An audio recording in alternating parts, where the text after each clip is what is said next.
Yeah, I mean, one reason I like Steven Universe these days is that a lot of cartoons for kids, from what I know, are really kind of leaning towards the 11-minute comedy thing. And I really like how Steven Universe, it does that, but at the same time, it does have that lore that keeps people interested. It keeps me interested. Otherwise, I wouldn't be fucking watching, I'll be honest with you. I mean, no, there's parts I like that. But I mean, I wish they had more time in their episodes to develop that lore, because sometimes it feels like the major revelation just happened. They had to get that out in 11 minutes. That should have been at least half an hour. I don't know, man. I think they did great in A Single Pale Rose, which is the most recent episode at the time of this recording. And episodes like Gem Drill and The Trial, which are a Season 3 and Season 5 episode respectively, I think they did great there. You know, it's all about making use of the time you have. That's true, but, you know, I just want more. I want more episodes. I want more time on each episode. I need more time, no! No, actually, well, you can talk to him if you want, but when we get back over to the bushes, I did see a cookie cat over there we gotta get. Ah, he's a new treat with a frozen taste, don't you know? See, I like how they discontinued Cookie Cat at this point in the series, but now it's literally fucking everywhere. Now available nowhere, which is a very, very prophetic line. Alright, where is it? Go through that bush, there it is. Okay, and speak with Ronaldo. If I must. Do it! I like Ronaldo just fine, but he's better in a supporting role than episodes revolving around him.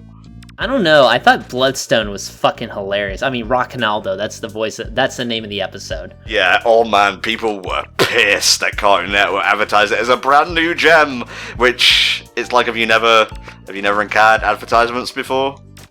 I saw that picture where they said, oh, a brand new gem is coming up. I saw Bloodstone, I'm like, that's Ronaldo's, isn't it? That's his gemstone, and what do you know? Yeah, they kind of brought up the idea of gemstones in the show in actually the Uncle Grandpa crossover episode in early Season 2. Don't know why. I think there was also meant to be a Clarence one. I'm not sure if that went through. I think with Clarence, they may have wanted to do it, but then things happened on the Clarence staff, which are bad for that.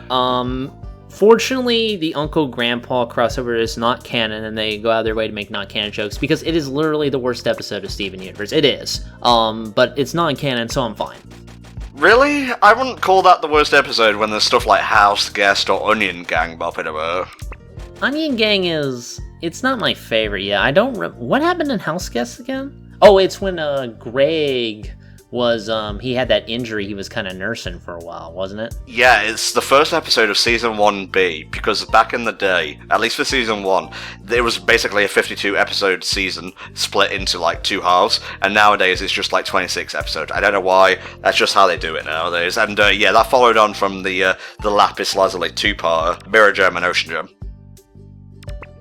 Speaking of Lapis, I hope you guys aren't a fan of hers, because she is barely in this game. I mean, she shows up, she talks, she's not a party member, which is really lame, in my opinion. And, you know, when I brought this up with you, I said, well, you know, I want Lapis in this game. And you're like, well, Lapis is too powerful, they wouldn't be able to balance her. And I said, literally, Greg is using his fucking music to heal people and to attack monsters bane alike. I think we can work with it a little bit.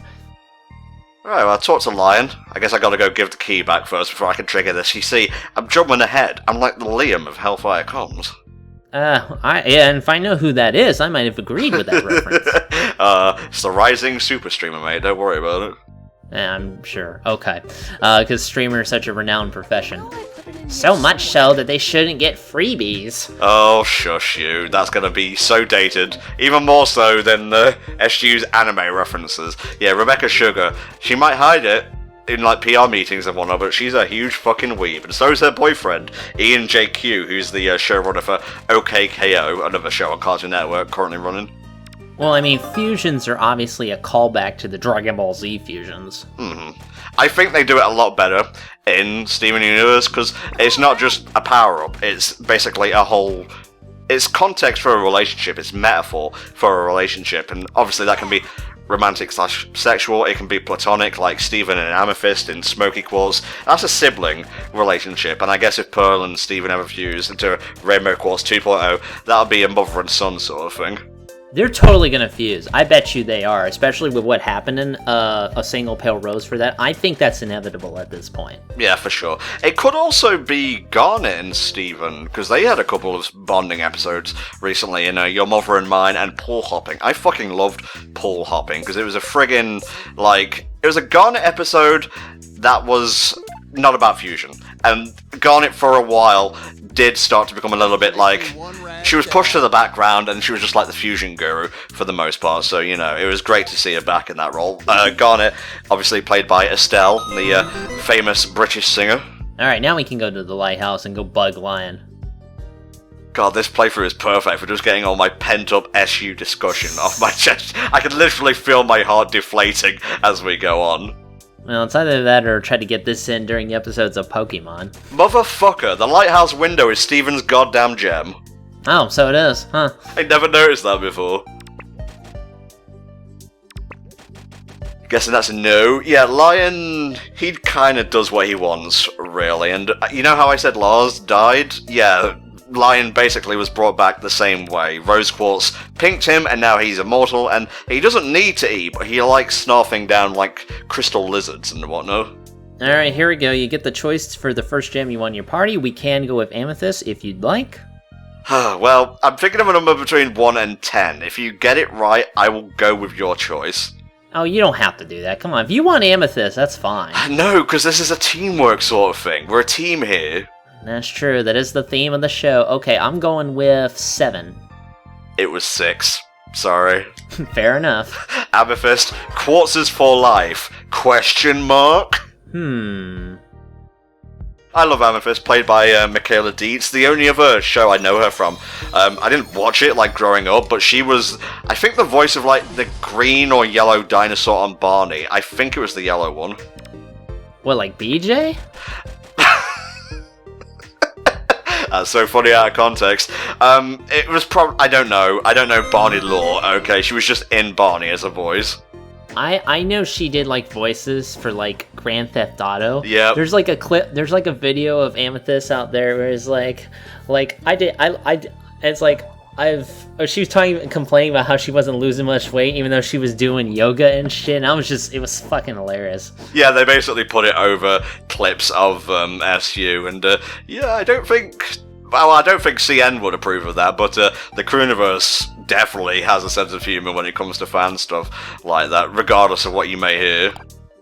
I mean, Amethyst is out there, but screw that, I gotta go destroy crystals on the beach. Well, I'm sorry, I need goodies, okay? Yeah, there you go. I'm trying to— oh! I'm one off being able to get that EXP badge.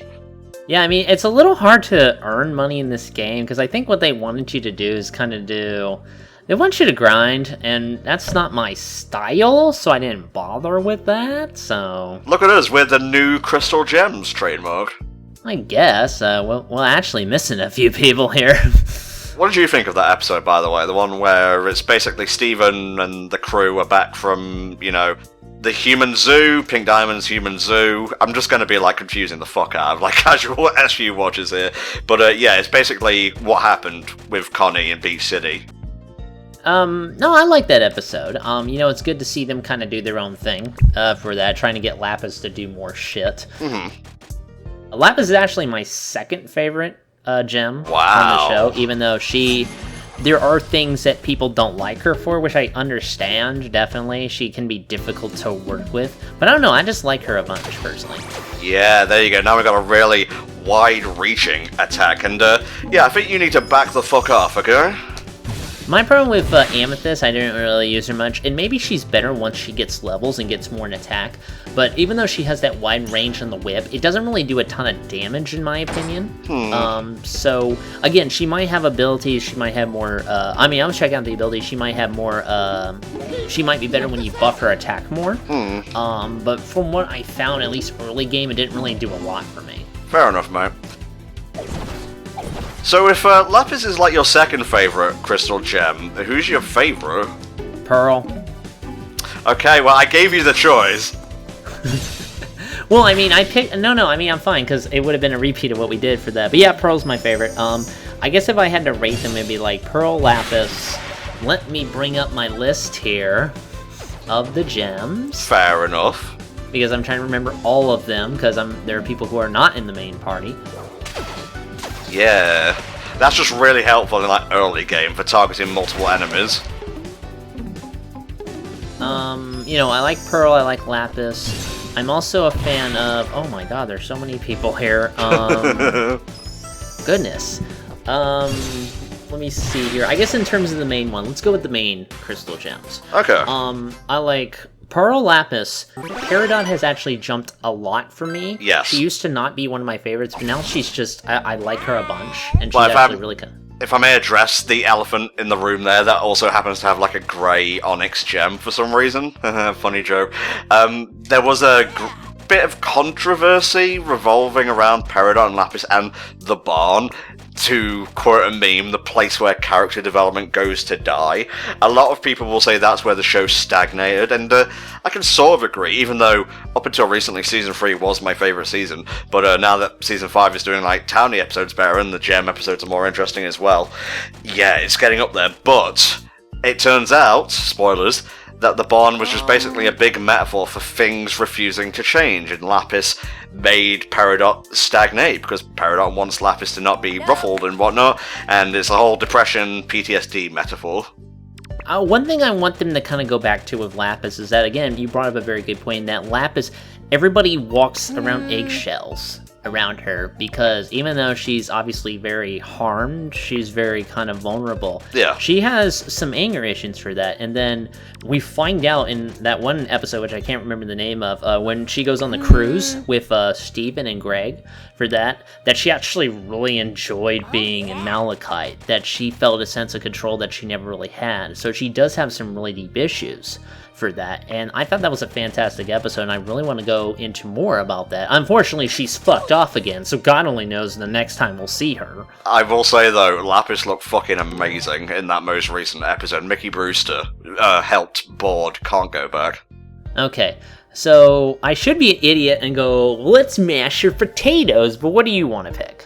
I'm gonna go with dialogue that makes sense for the character we're talking to, so yeah, let's be boisterous like Amethyst. Fair enough. That's what she wants to hear. I just love Amethyst. I don't know what it is. I guess I just like punky characters. Okay, and well, actually, I'll continue from that. It's basically Pearl, Lapis, Peridot, Amethyst. Garnet's pretty low for me these days. Again, she's... You know, for a long while, she was just the fusion gem. And she hasn't really, like, they've tried to diversify her a bit more. Still not really that interested in it, but meh. Fair enough, mate. Jasper, I'm not sure how to feel about Jasper. I'm not sure if I should count her as a main one. I think I know what they're gonna do with her. I think we all thought she was gonna join the team. I don't think that's gonna happen, I'll be honest with you. They need to do more with Jasper. I know she's kind of, like, corrupted right now, but at the same time, I kind of want them to bring her back and do stuff with her. Okay. I like that, and recently, I don't know, I know you've seen this, but they actually were putting out that video recently about, like, the whole kind of, I was like Dove, and it's like, you know, self-esteem. Oh, yes. And it was good to hear her again, you know, because I love the angle they did with her where, again, she didn't like fusion. She decided to fuse with Lapis. She said, wow, this is actually really neat. I need more of this shit. And then she got into destructive relationships as a result, and now she's just kind of really fucked up. So it's good to kind of hear her again, and I want her to kind of come back and do more stuff. Mm-hmm. Yeah, that whole Malachi situation, it was just about toxic relationships at the end of the day. That's true. But yeah, hopefully they bring her back fairly soon for that. Some people are thinking that Topaz is going to come to Earth and join the gems. Not sure how I feel about that. I kind of want them... love Topaz, because Topaz is actually my birth sign. Yes, I'm one of those saddos who definitely, like, looks into gemology or geology or whatever the fucking term is. I don't know. I just find shiny rocks super fascinating, so maybe that's why I took to SU as much as I did. Isn't mine aquamarine? What? No, I remember now. Yours is zircon. Give him a second. He'll remember what zircon is. It's the lawyers from Homeworld, mate. There was a blue one, there was a yellow one. Oh, the zircon. Oh, yeah, that's true. Okay. What do you think of PD, mate? He of the fry stand, and I guess the hot to tot mobile now. He sure is a character in the series. He sure is. Yeah, he's voiced by one of the guys from The Middle, I believe. I don't know his voice actor's name off the top of my head. He has a very unique voice. I think at first he was like poised to be like Steven's best friend, but then Connie came along and basically told him to fuck off, which I find amusing. But yeah, he's cool, I suppose. He's also the brother to Ronaldo, and that family dynamic is fun. Yep. What's funny about the Fryman family, you have PD, you have Ronaldo, you have Fryman Sr. Their hair is all in different fry shapes. Like Ronaldo's is curly fries, I believe. I like Sour Cream too a lot, actually, and part of the Townies for that. I'm trying to... He's voiced by that one guy who was also one of the characters in Minecraft Story Mode. Brian Cohen. Yeah, that guy. And I like him too. I know these days, like, him and the other two girls and, like, Sadie are doing their band. Yeah. The show. And I know Buck's there too. Buck is the son of Mayor Dewey for that. One thing that actually really disappointed me, actually, what's his fucking name? The guy that Connie did Initial D racing against. Kevin. Oh, Kevin, yeah. Kevin is not in this game, which sucks because his original episode... Well, actually, we'll talk about it in a bit. This is Mr. Smiley, originally voiced by Sinbad. Yes. He's not voicing him going forward. I know Sinbad was on tour, which sucks because I wanted him to voice Sinbad more. And then there was that other great episode where Steven goes to work at the Big Donut for that, and they found out Mr. Smiley was actually part of those... It was like a send up to those terrible training videos that, Spoonie would riff on and shit like that. Yeah, so basically Sinbad did get to sing in the actual show, and what's funny is, one of the lines in that song is "Napkins are always free." Flash forward to Season 5, Sadie Killer. I'm just gonna leave Mr. Smiley in that post for a second there. And Steven, just being a little shit, showing off a bit of his immaturity, takes all the napkins he can, because napkins are always free. Nah, that's true. Now, I'm not going to buy anymore. Let's just put him into Boltron. Son of Zoltron. Future Boy Zoltron, Season 4. I think you're fine. Ah, there we go.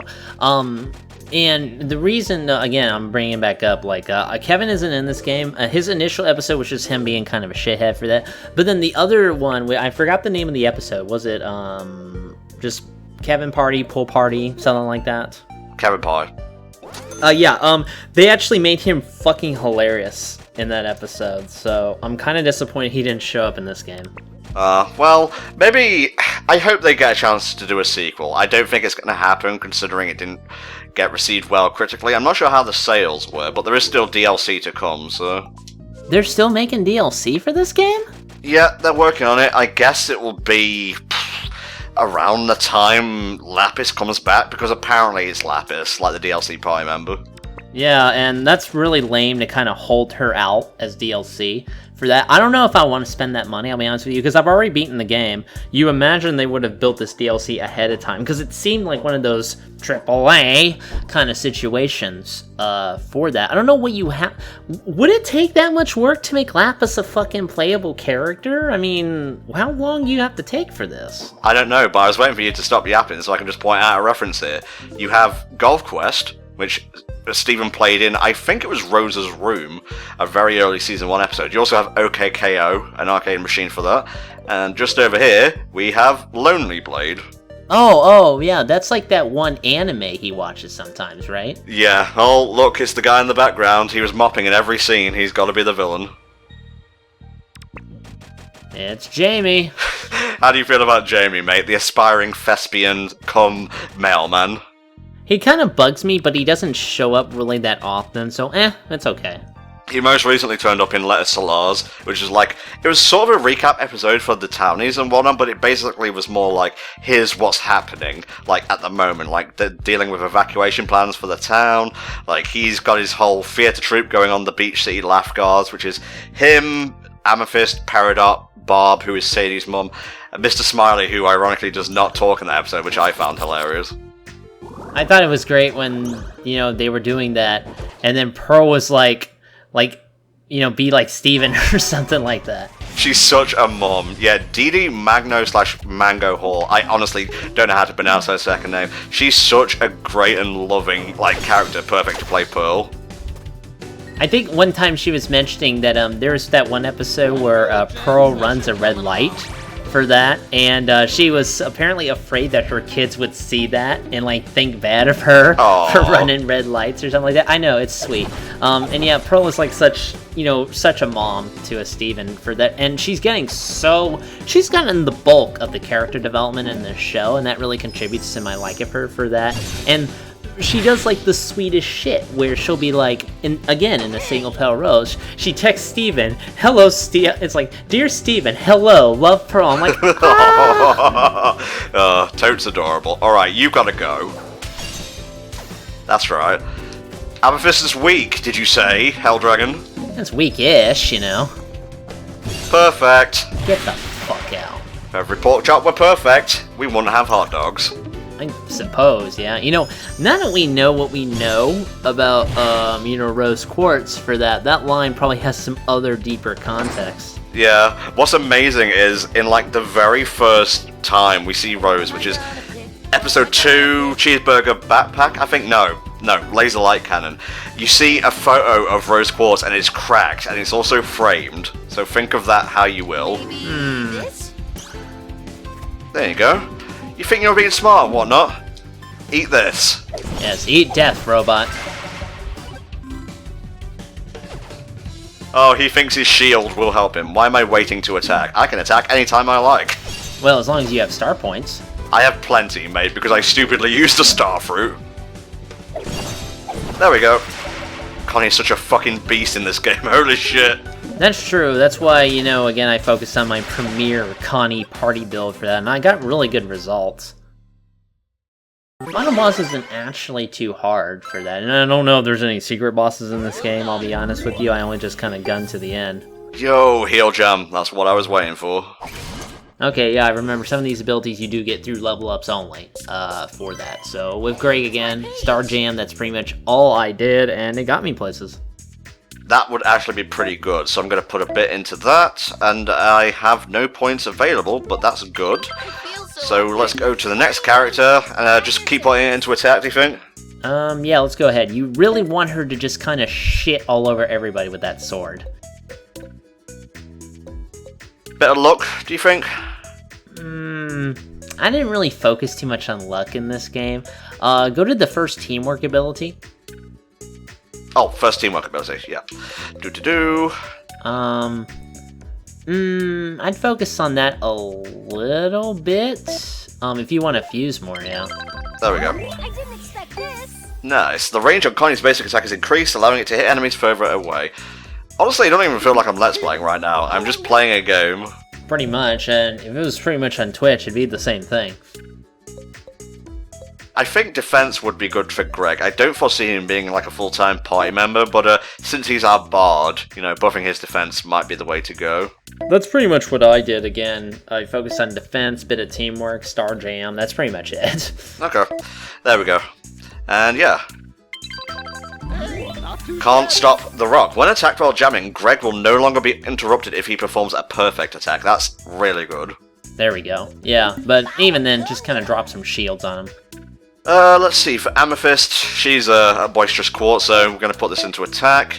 And a little bit, what's this? 10% chance from the effect from the Steven form apply to the entire team. Ooh, that's good, but I'm going to put it into luck, and we shall leave it there. Yeah, I know her first upgrade coming up for attack is going to increase her range, so yeah, just kind of buff her attack. Again, she might be better, late game. Buck Dewey, voiced by Lamar Abrams, who is actually also one of the boarders for the show. He might be one of the least favourable, just saying, but I like Lamar. He's trying, bless him. How are we going to penetrate this guy's thick philosophical mantle, mate? We're going to have to go carefully down this dialogue route. That's true. I think I botched this a little bit when I tried. Alright, yeah. Just imagine Buck talking sort of like a monotone, chill voice, and you've basically got the gist of what kind of a character Buck Dewey is. Huh. I think it was... I think I said I can't help you. I think. I think that's a favourable thing, because it's not about what I can do, it's what about you can do for yourself. Yep, that works. That's deep. You're right, Steven. That's my bug voice. You've really opened up something inside of me. Well done, Dragon. You picked the right choice. Excellent. I am fantastic, yes. Very cool. Huge light bit. Now, if you'll excuse me, I'm going back to Ronaldo so I can buy that XP badge. Yeah, you gotta give him some money because he doesn't have an actual job. Yeah, you're just gonna stand there with those tokens and whatnot. What's funny is Funland is actually a real place. That is a Funland arcade out there. Well, I mean, fun land, that's kind of a generic term that somebody probably used already. Well, it's in the beach towns that Rebecca visited, so yeah, I'm gonna buy this. And who shall I give the badge to, do you think? I would want to focus on, actually, let's focus on getting Connie up, because again, she's kind of our shit killer here. Gotcha. So cool. There we go. You'll notice that besides, like, Amethyst, everyone starts at, like, level 1. The joke is, obviously, over 9,000, haha. But in Attack the Light, that's what their levels were as well. Because, I mean, you have to remember, they've been doing this for thousands upon thousands of years, so they're naturally a little high level. I just love the look of the game, man. Like, even if it's not the deepest and most challenging, like, combat or gameplay-wise, it's just nice to look at. And the music, while I don't think it's done by the same composers who do the show, is very faithful to that style. Yeah, I agree, and the style really helps for the game, and it really is gonna give it a little bit of longevity over the long run for that, especially for this mythical DLC that's coming out. Yeah, maybe we'll see it around the next time new episodes of Steven Universe come out. It'll be roughly the same time frame, I believe. Here we go. A cookie cat. Because you have to remember, again, this was one big reason I played this game is, of course, besides being a Steven Universe fan, this was during a dearth of content for the game, so... The opposite of a lot, right? Yeah, it's a lack. Wow, we really were good back there.